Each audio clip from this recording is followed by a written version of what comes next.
Hi, Kayla. How are Hi you? there, Alyssa. I'm all right. Turn that up a I little so like we the can hear you.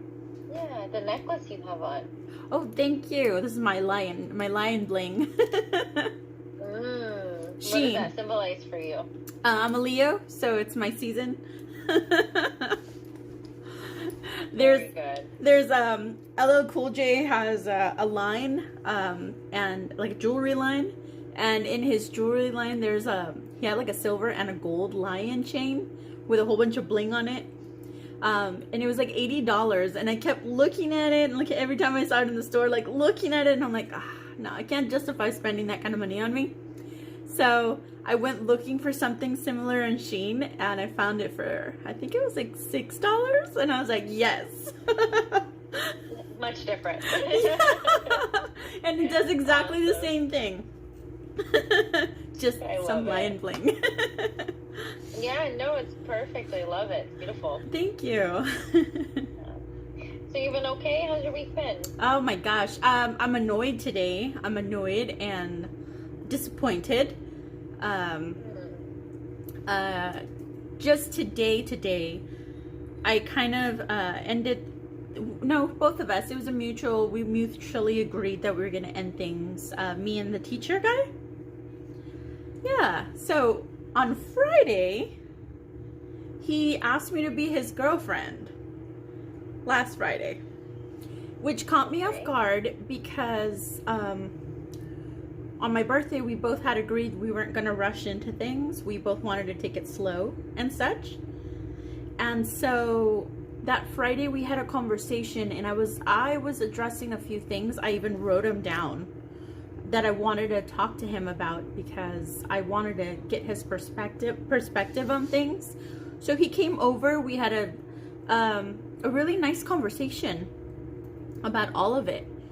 And in that conversation, he sprung it on me like, well, I want to know, what are we? It's like, I've been kind of wondering. My mom's been wondering, like, why don't we, advance our relationship? Because apparently, according to him, he talks to his mom every day, and his dad. And so it caught me off guard because it felt to me like initially he was the one like thinking that maybe I wanted more. And what I wanted was just clarification as to if he wanted a relationship in the future later down the line, or if he was just casually dating, or what was his scene, right? So I made sure to let him know during that conversation on my birthday, like, I'm not trying to rush into anything. I've been hurt. We're both clearly healing, etc., etc., etc. So we agreed. So when he sprung that on me, what are we? I was like, huh. Well, that's interesting. This was not the consensus a few days ago. However, it didn't occur to me then, but I think it occurred to me the next night. I have a bouquet of beautiful flowers that Mr. Big sent me to my work, surprised me with, and they're sitting right in my living room with a nice little card that says, hope this brightens your day, I'm thinking about you. And so I think what happened was that Mr. Teacher wanted to lock it down because he started noticing somebody else showing interest.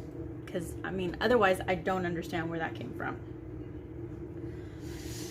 And so I said yes, but I was like, I'm not feeling those feelings, like where I would say yes and I would be so excited and so happy and this is my relationship, let's change our status on our social media, that stuff.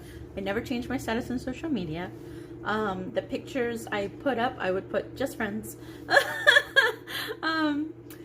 And I just didn't do the typical things that I would have. So we just enjoyed each other's company. He started coming over every day, out of his own accord. But we started having some issues, and I noticed something. Every time I would bring that issue up, it bothered him. And so yesterday, on Saturday we went to the beach. We had already had an issue before he showed up. It was through text. I was trying to be playful with him, and I said a phrase in Spanish because he's dated, like he calls a Mexican. He's dated Mexicans before. So he knows some Spanish. He knows the culture. And I said, I asked him if he knew what a term was for like a preppy girl in Spanish. And so I asked him the term, and he said he translated it into English, which he understood that much. I said, do you know what it means? And he said, no. And I said, well, you probably should. I said, because your girlfriend, I said, used to be one of them. And he said, well, my girlfriend actually identified herself as a pineapple. And then he started telling me why. And I was like, and then I realized he's talking about his ex. When I said your girlfriend used to be one, he thought about his ex. And I was like, I meant me, you know, and that kind of bummed me out. So we started a little text conversation, and I told him, hey, I noticed that you do that a lot. You talk about your ex a lot. It wasn't the first time that I had brought that up. He talks about his exes in general, but obviously the last one was a big one. And then he had an affair with another teacher that was married, and sort of like chemistry there. And that was one of the reasons he was up here. He was trying to get away from that almost addiction to him, it sounds like. And so they were brought up a lot. So that same day, after I addressed those issues, he got upset. He got upset because I had an issue with that, and I was making him feel uncomfortable. The day before Friday, we had such an excellent day, and he was like, I want to have a day like yesterday. I want that to be my life. And he didn't honor my feelings at all. And I was like, oh, okay, I'm going to keep that in my mind there, you know. And so we kind of made up a little bit. He came over. We went to the beach, and I kid you not, I felt like a third wheel in my own experience. Because the whole time we're walking the beach, interacting with each other, my son's running in the waves, everything, I'm trying to connect with him. And all he's doing is correlating the experiences we're having to his previous relationship. And he started saying, we this, we that, we this, we. And I was like, wow, it's like she's here, but she's not. And I'm just like the third person on the side. So I kept quiet for the whole thing, but it just bummed me out. Like, I'm not having a good time.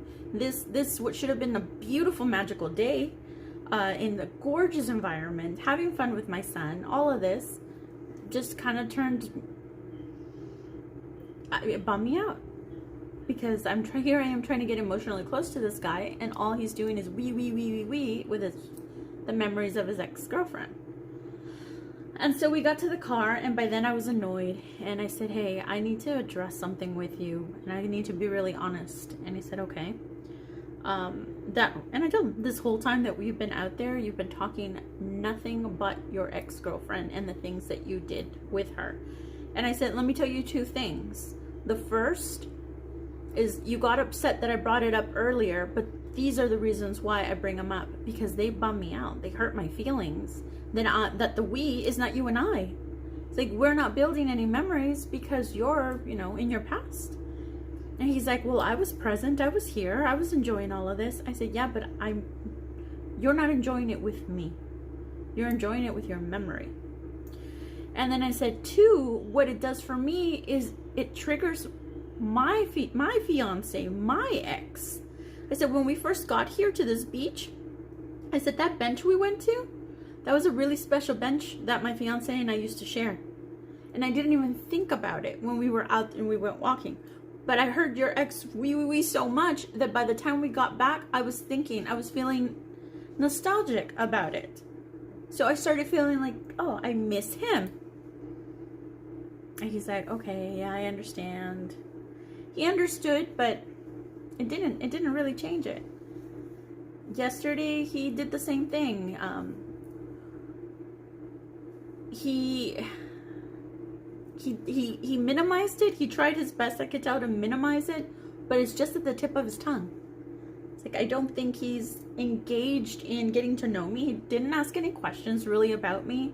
I've shared things that are hobbies and important stuff to me, and he didn't follow through with that, like any of it. So, and he just constantly talking about himself, talking about his ideas, and I just didn't feel like I had a moment there to share, exchange.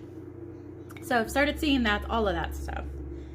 Yesterday we were getting intimate. We were watching television over in the bedroom. We were having fun, and in the middle of us having fun, he's been having trouble performing. And in the middle of having fun, even though he wasn't having trouble performing, he just kind of like emotionally gave up. He hasn't been able to finish on any occasion that we've been together. And so to me, that says there's something emotionally happening there that's preventing him from connecting fully with me. And then add to the fact that he's been wee all over the place. I told him yesterday again. I said, I feel, and we were laying there in bed with the lights off. Kind of like, okay, you're what, did you get bored? Is that what you're telling me? He didn't say he got bored. He said he was getting tired, like sleepy tired. And I was like, that's odd. I mean, this is the time in a relationship where you're like the most excited about being intimate and it's new and exciting, right? But here he is getting sleepy. And so I said, I feel like, and this is all I said to him that triggered him, I feel like you're not emotionally available. Like you're still maybe stuck. Like you're not ready to date. Like you're stuck and you're not ready to date. And that was enough for him to start putting on his clothes. He was putting on his socks and turned on a light, expecting us to sit down and talk like we'd done before. He put on his jeans, stood up and put on his jeans, and I said, what are you doing? Why are you putting on your jeans? And he said, because I'm going home. And I said, what? And he said, I can't do this right now. And that triggered my abandonment issues. That triggered Joshua just taking off on me, right? And so that hurt. I didn't say anything other than when he put on his shoes. He was very non-caring at that moment.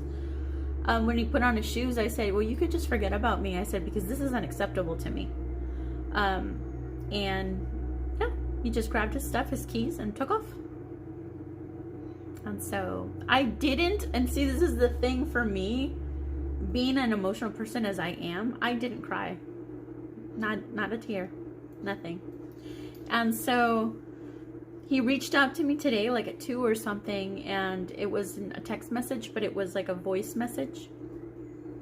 And he apologized for walking out last night, that was very mature of him. He should have sat down and worked, through those uncomfortable feelings.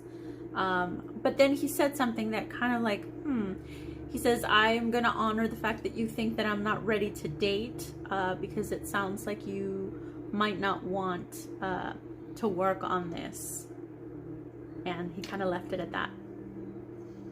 And so I sent him a few voicemails, messages too, and a message that a girlfriend of mine left as well. She's a teacher and a Libra, so and I feel like she hit the nail right on the head with what she said. And I sent all of that to him, and I think it was all pretty PC but direct, of what I wasn't okay with, what I wasn't willing to tolerate, and what my expectations are, what I want in a relationship. Not per se like him, but yeah, most definitely let him know what I'm not willing to tolerate. And gaslighting was one of them. Not having my feelings met or validated is another.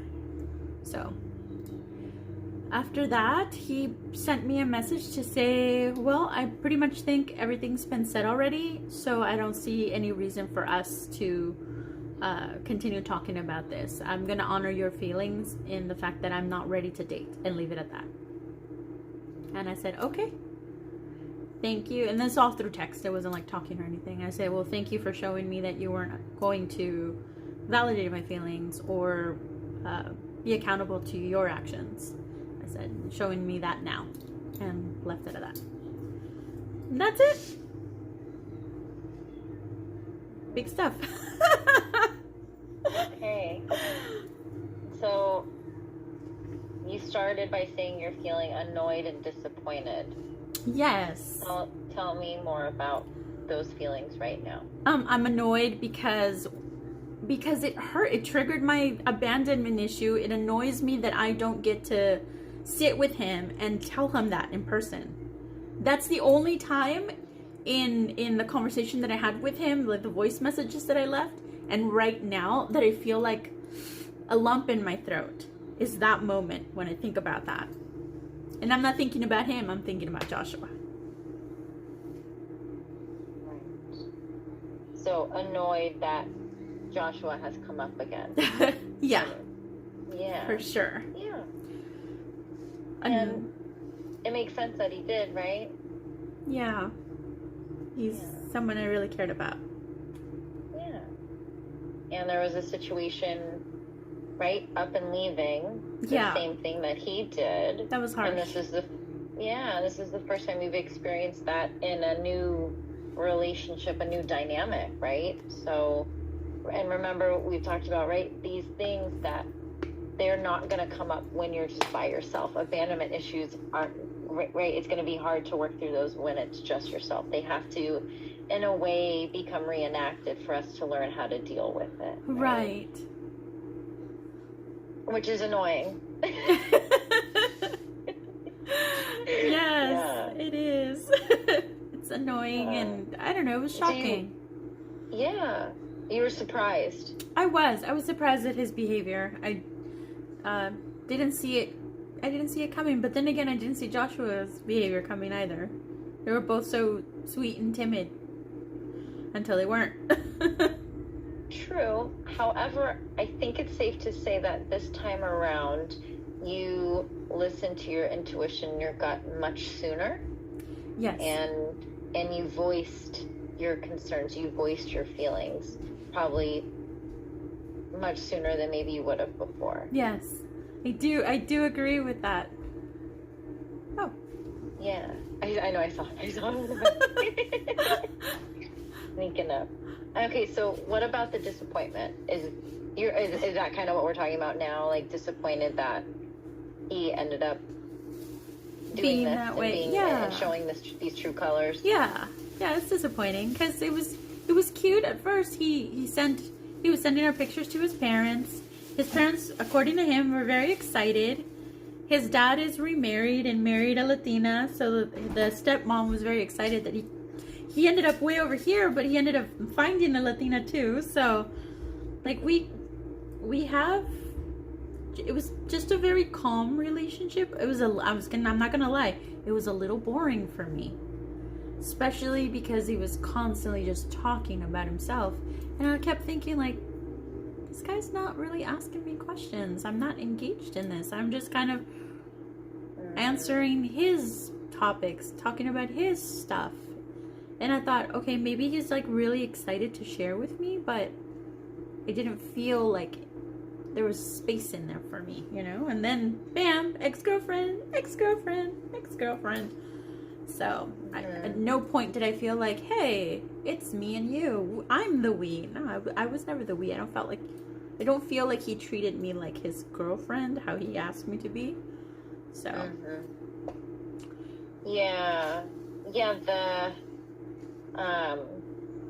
oh gosh, as you were talking, you were saying, I had a little brain fart here. Sorry, my apologies. No, it's okay.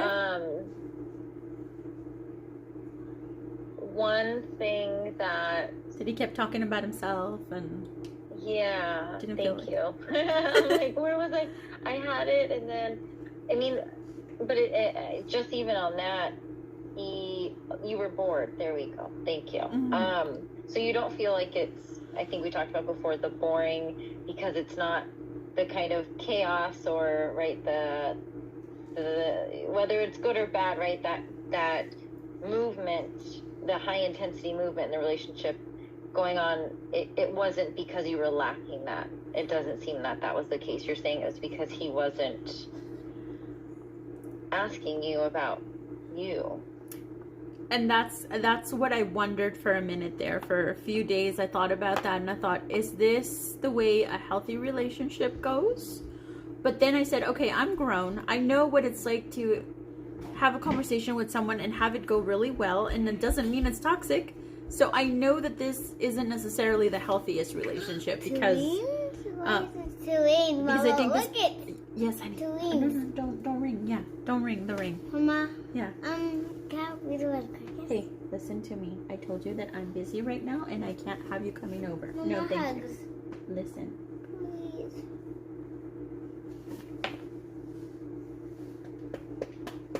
Get out of here. Are you flying like a bird? I'm flying like a bird. Yeah, I'm the bird too. All right. I like to fly. Fly away now. No, just kidding. So that's good. You did have that moment. Yeah. Let me pause and think here. Is this what's going on? And you were able to say, no, I think I know what a healthy relationship should look like, and this isn't falling in that Right. in that box. Just because I wasn't great. looking for exciting, but I was looking for just a little bit more inclusivity, and I was bored because I just didn't feel like I was getting that at all. Mm-hmm. Yeah. Yeah. No, I think that's really great that you were able to have that awareness. Maybe something that will be like a new learned skill for you, right? As you're dating. It's like you said earlier, you were able to express the things you will and will not tolerate, right? Yes. And part of that reflection and it is a vetting, right? It's an assessment of how are things going? Is this, especially, right, the thinking of, are we recreating the chaos, or is this, right, are we just uncomfortable with it being a little, maybe more boring, right? But it sounds like you weren't, not only were you yourself not feeling heard, but then when you, because he wasn't asking you anything, right? But then when you did express your feelings, you said he didn't really honor them. Right, yeah, he got upset. And she's like, no, that's not okay. That's not okay. It's one thing for me to bring up or cause some kind of conflict, but for me to express my feelings about something that I feel very legitimate, and for him to turn around and just get upset about it, and then even escalate it to leaving on a different occasion, that's not acceptable. It's not okay. Yeah. Do you feel like this, I guess this time, being able to say that, right, to him, that these are the things I will and will not tolerate, is that the first time you've been able to share that with a partner and say, these are my hard and fast rules, these are my boundaries? It's not the first time, but I don't keep with it. That's been my problem, that I love somebody and I want to make it work, so I bend my own rules or I bypass things, and I don't feel that at all with this guy, so I protected, I guarded myself. I feel like it helped the fact that he kept talking about his ex so much, so I never really had the opportunity to bond with him in moments. I was just kind of put off, so it's like, okay, well, not today, you know. And that helped in this situation because I didn't fall for him. I can't say, I did say I love you. He said I love you first. I did say I love you too, but I think in the end I just meant it as a friend. Like I love you as a person, right? Yeah. I care about you as a human. I appreciate you. I love you. Yeah, that kind of stuff. But I think it was supposed to mean more, but it didn't. Yeah. Yeah, like you said, you were able to notice you weren't feeling as excited. Like you saying yes to that question, you weren't feeling as excited as you normally would. I wasn't. Right? And that no. seems like that was a sign for you. That was your intuition, right? Telling you something. Yeah. Yeah. Like, yeah. pay attention. And you said you didn't cry about this. I didn't. So there's no pain involved?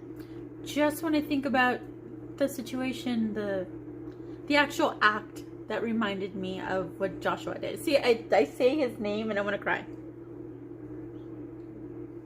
So maybe that pain from that situation, it's not actually about the teacher, right? I don't think so. it's still about Joshua. Yeah. Yeah. I miss him a lot.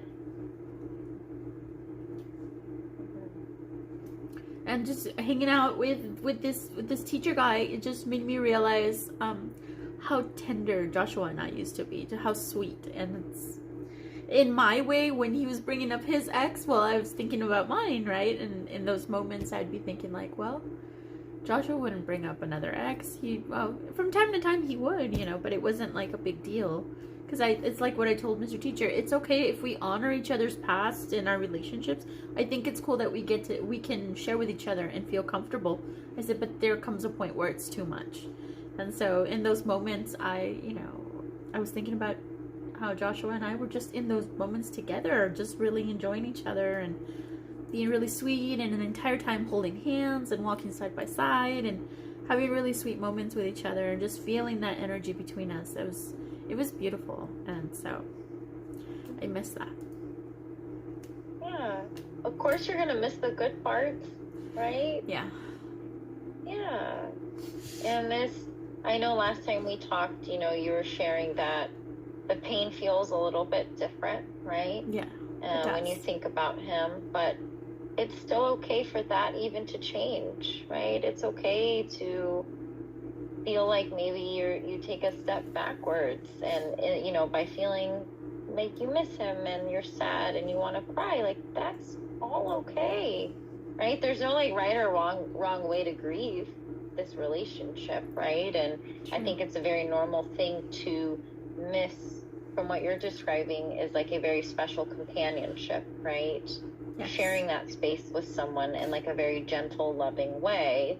And you weren't getting that from Mr. Teacher. And then also in the same breath, it brought up those things with Joshua, right? Yeah. So like it all makes sense. And I think it makes sense that you feel this way right now, and I think giving yourself that permission, right, to feel that and to miss him and to miss the good parts, right? I think that's okay, right? It makes me angry, Alyssa. It makes me angry that he's bipolar and unmedicated. It makes me angry that all the people I've met and just vibe so well, that he had to have such a major thing in his life that was such a hindrance. It makes me angry, because I feel like it robbed me of a really nice relationship. But his bipolar, his disease, yeah. Is there a way to think about that right now? Are you able to look at that, do you think, without the emotion attached? Or do you think this, because that kind of seems, that's deep, right? Feeling that this thing that someone has, right? This disease, these symptoms that someone has, that you may or may not have control over, right? There might be some control over it, right? And so in a way, I guess, as I'm talking out loud, in a way, the bipolar for Joshua, bipolar is part of him, right? And it can be hard to objectively separate the two, separate the symptoms and the bipolar disease from the person, right? Just like when we think about externalizing depression or externalizing anxiety, externalizing mood swings and mania and all that stuff, it's the same, right? It can be hard to separate, and then it can also be hard to view that as so enmeshed, right?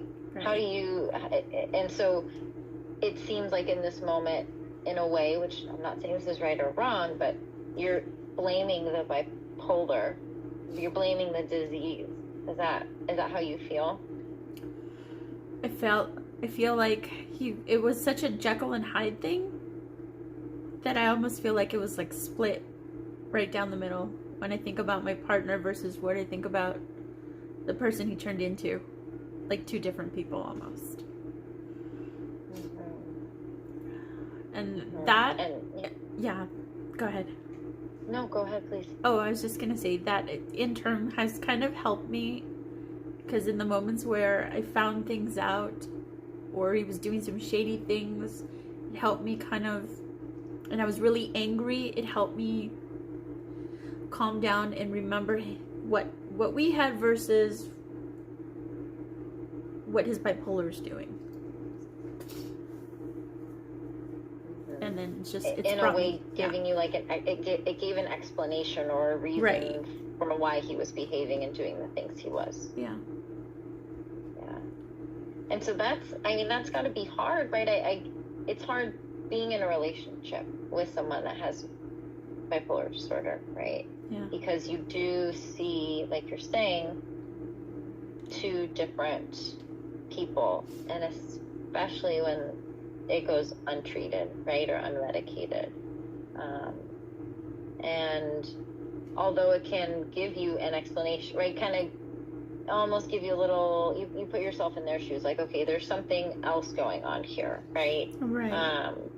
But, in the same breath, given what you shared about how much guidance and support and encouragement you gave him, it seems like there were some things in his control that he could have done.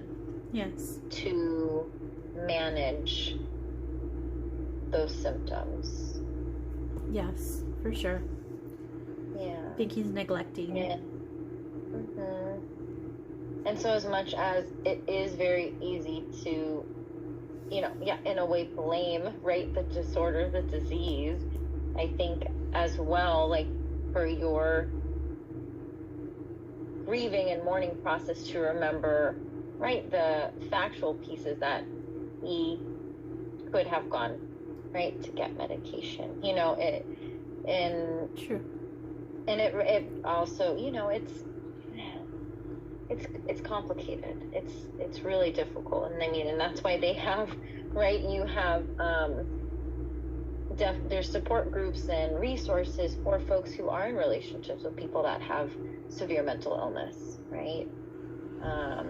And it's really hard to comprehend, right? And I think that's what you're maybe still struggling with, like, because you don't know what that personally feels like, right? To have those, like you said, a Jekyll and Hyde, right? So to sit back and try to explain every little thing that he's ever done, right, to give some sort of explanation to that can be hard, because there's that other really huge piece going on for him. Yeah. And it's hard to understand because we don't know. For those of us that don't have severe mental illness, right, we don't know what that is like to live with every day, right? Yeah. So, and that was maddening for me when we were going through the breakup, having to kind of split myself into the person that was really hurt about what was happening, feeling betrayed and shock, and then the person that's like, he doesn't have really any support system. I want to be there for him, and trying to still be someone that you can reach out to in case things went south for him. So it's like I split myself into two too, just to be able to accommodate. But I feel like I failed at times because my anger, my sadness, my hurt would shine through, and I couldn't be that support system. I don't know. I know that, right, you're the type of person that you would do anything for the person you love, right? And I also think it's important for you to remember that was and is not and will not be in future relationships your responsibility. Right. Either. Right? Must have knocked something over. I'm not even sure. That just went like... Something happened. There's some energy going on there. My energy, yeah. Let's tone that energy down.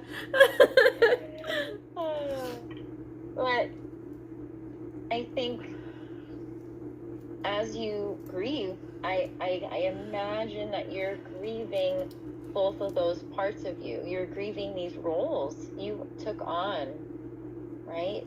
You took on the role of being like the girlfriend, the partner, the fiance that provides unconditional love, right? Yeah. And that person was the punching bag, right? And then you had to in order to make it easier for yourself, to protect yourself and try to make it easier for him and his journey, you then also had to take on the role of, that was your choice too, right? You chose to take on that role of being the helper. Yeah. Right? Yeah. It brought me joy to help him. That could be complicated to kind of figure out if those two roles go hand in hand, if they're separate, and how much do you, because from what you're saying, you were the only support system for him. And that is and can be dangerous. Right? But being his only support system, again, it was and is not your responsibility. Yeah. And I think you know that, but your heart is so big. Right? So stubborn. And like you said, you really want to make things work. Yes. And so what does that mean with Mr. Teacher? He even kind of ended with something like that. Like I see that you don't want to make this work. Right? And you're saying I'm not wanting to put that effort in. I'm not wanting to make this work. So I don't know, what does that mean for you? I think that if he had approached me differently, I think his arrogance or ego is kind of in the way. I think if he had approached me with tenderness, or he did apologize for the way that he acted, but then he feel like he turned it around and said, but you're the one who, thinks I'm not ready, so I'm going to honor that and say that I'm not ready. So I feel like he's still putting blame on me, despite that these are his behaviors. I don't appreciate that. So because of that, and the fact that, I didn't really develop any feelings for this guy. I kind of tried to connect with him, but he's constantly talking about the ex. So had he approached me in a more tender way, or in a more open, honest kind of way, I think I would have been receptive to, hey, we can work on this, we can talk about it, whatever. But since he didn't, I'm like, this guy is just, it's a joke. He's still pointing fingers at me for his behavior. So I didn't know you long enough to care. You set your boundaries, and we'll see, I guess, right, if you follow through, right? Like you said, if that's kind of the challenge for you, right, is that follow through of sticking with it, right? Of like, I'm drawing my line and that line's not going to budge. So I haven't followed through with Joshua. I think this guy, I already deleted him off my phone, and hid our pictures on social media. So I think with him, it's going to be not a big deal. Unless I feel lonely or something. Yeah. No, go ahead. Yeah, sorry. But I didn't follow through with that with Joshua when I told him that I wasn't going to contact him anymore. I did one more time. And I let him know that savior complex. Like, hey, I'm in a good place right now. I'm happy in my life. I hope that you're doing well too. I hope that, whoever you're putting your attention to now is mindful of your situation and is helping you through that. And I said, if you're feeling happy, use that to seek the medical care that you need. Don't fall for it thinking that you're okay when you're not. And then use that positive energy to do something like find a provider, get medication, all of it. So I said, if you ever feel like you need somebody, reach out to me. I'll be there for you. And that's pretty much what I said. I told him that if he hates Portland. It's just not for him. He was having a lot of anxiety attacks the last few times when we talked.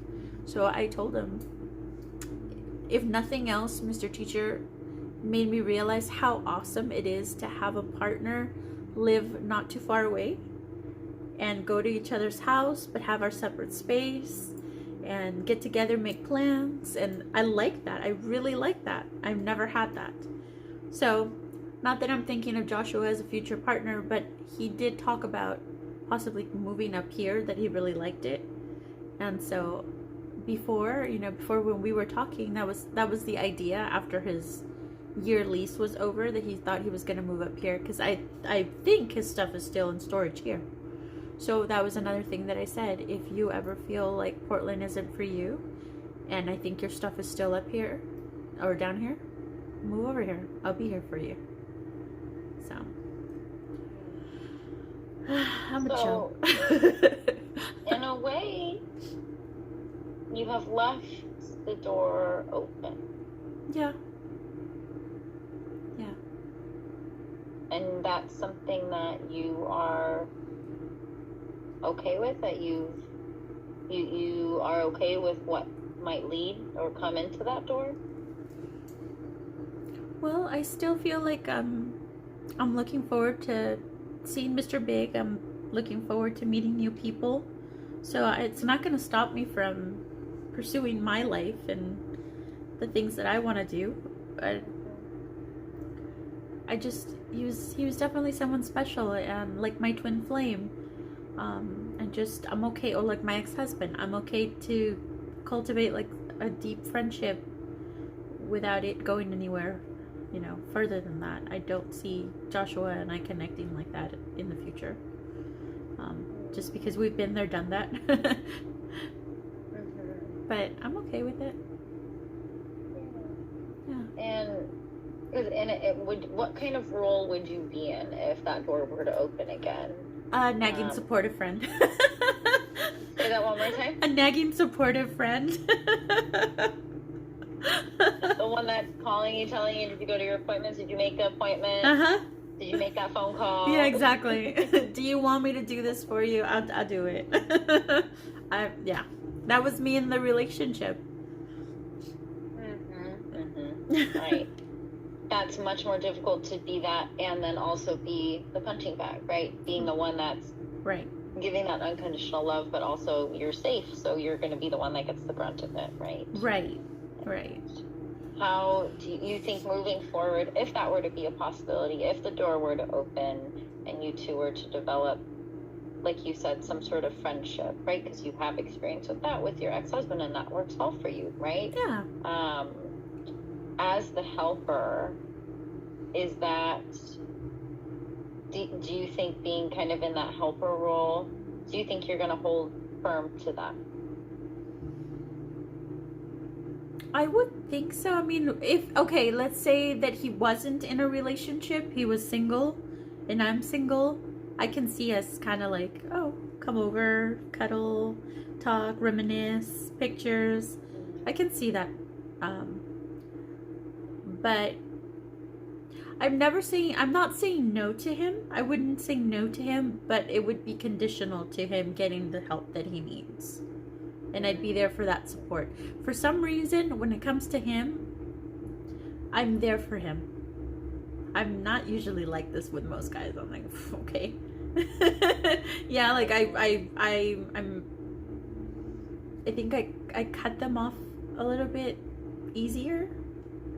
But I don't know. There was like a tenderness about us that it was just so beautiful that it just stayed with me. And so I have like this tender spot for him. So yeah, and I romanticize things. I do. Yeah. Yeah. Yeah.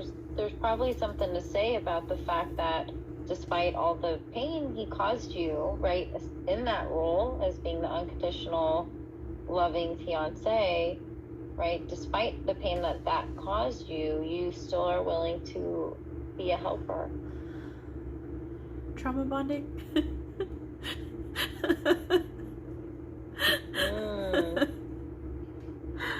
You think that's what it is? Maybe. Yeah. You do, I mean, thinking about that, that's a good point, right? The way you talk about the experiences you two have had, right? And that's, yeah, possibly. Have you ever had that experience with anyone else in your life? My mom. Yeah. Okay. Yeah. My twin flame. Say that again, I'm sorry. My twin flame. Yeah. So these people that you are really, that are close to you. Yes. Yeah, and trauma bonding can enable both good and bad behaviors and thoughts, right? Yeah. Yeah. So, yeah, it's something to think about. Maybe that is what that is. There's, I guess, I'm just thinking there's something there, right? There's a reason as to why, despite that, you still show up, or you would Right. still show up, I right? keep thinking he's a soulmate just based on things, but who knows? Maybe he's just mirroring a lot of my feelings. I felt like Mr. Teacher was mirroring my feelings because I would say it and then he would. I would do it and then he would. And I was really mindful of that because I've seen it happen in relationships where it's like, yeah, you were gonna say it or you were gonna do it, but you didn't. I did it first and now you're doing it. So, doesn't have the same meaning. Yeah. I mean, yeah, and you can continue, right? And maybe part of your mourning and grieving process with him is thinking about those things, right? It could be breaking down those different situations and scenarios and saying what was really going on there. What, now that I am, like a third party looking in, what was that, and just having that awareness, even if there is not a clear cut answer, just gaining that insight and awareness is what's going to help you make informed decisions moving forward, right? Because now you're going to think about those things next time. Maybe if Mr. Teacher or Mr. Big starts doing something like that, right? Yeah. I love these names, by the way. Thank you. So as we wrap up today, so recap for me regarding Mr. Teacher in this situation. What are some things that maybe you wish maybe you could have done differently, if anything at all?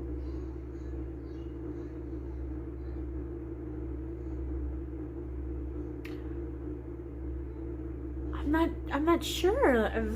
I think I called him on his... I'm not saying there is, so it's not a trick question.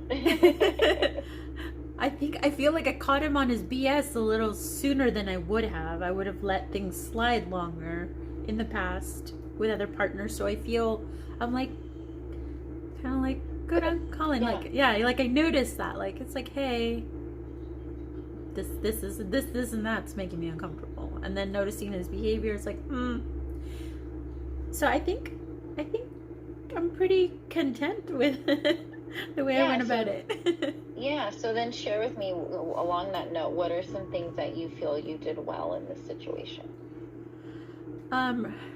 Keeping my heart guarded and not just diving in, but being a bit more realistic with things. Like, okay, I need him to show me something. Kind of going with my intuition, because my intuition kept dinging on me when he's not very transparent with his life, with his day. I feel like, to this moment, I still feel like he is talking to other women, although he told me, of course not, So, I'm like, well, we'll see. But just being guarded around him and then calling him on things that I wasn't comfortable with. So, it happened in obviously a smaller amount of time than I would have in the past. Yeah, we're gonna do this, right? My takeaway is like, this was your first little dating experience after Joshua, and you made it. You did it. Right? And it may not have worked out, and that's okay, and you're still here, and you still learned something from it. You still gained something. There was still growth from that. Yes. Right? It's interesting actually that you mentioned that, because there was one thing that I did say to him like a day or two ago. I said, being with you, dating you, has allowed me to see some things that are uncomfortable in me, and it didn't take trauma for me to get to that place. So I thanked him for that. Starting to date him, and he told me, I want you to trust me. And so Trust is earned. Trust is earned. Yeah, exactly. And it doesn't sound like he earned it. And I think while you continue to practice guarding and protecting your heart, right? I think that's going to be a piece of that, right? Because giving your trust to someone is a gift, right? Right. That says that I can be vulnerable with you, and I trust, and I trust you to take care of me, right, and protect me, just like I would protect my own damn self. Right. And so, I think things like that, we can definitely explore more, and I think it probably will come up. Yeah, when you start, like with Mr. Big, I'm curious. You're meeting with him. Is it in the next coming weeks, right? Yes, in about 9 days. Okay, so I'll see you before, yes, right before you go to meet with him. Okay. I told him that I wasn't going to Disneyland with him, but he still wants to take me to San Francisco, so we're gonna do that instead. Oh, okay. Yeah. Okay. So, and right with him, this will be another test in a way, right? Like you said, you learn. I think that's really powerful. I want you to take time to sit with this idea you brought up of, I was able to learn something and notice something about myself and within myself without having to get to the point of it being traumatizing. Yes. Right? And so I think that speaks to your ability to really listen and follow your intuition and that insight and that awareness. Awareness can be so small, right? It's as simple as when we're doing your calm, safe place exercise, and you bring your awareness to the smells and your senses in that moment, right? It can be so small, right, but it can really inform us when we are aware. And even if we don't maybe do anything about it in the moment, but just knowing and taking that mental note of okay, there's something there. Even if it takes us a day or two to come back and reflect on it, right? Right. So I think the more you put yourself in these dating situations, right, I think you will start to gain more and more awareness about what do you want and what is important to you in a relationship. Of, hey, it didn't work out, whether it's a relationship or a friendship or any sort of dynamic, right? There's something to be learned from each situation. Right. And it sounds like you were able to do things that you weren't normally able to do, and that benefited you. Yeah, I agree.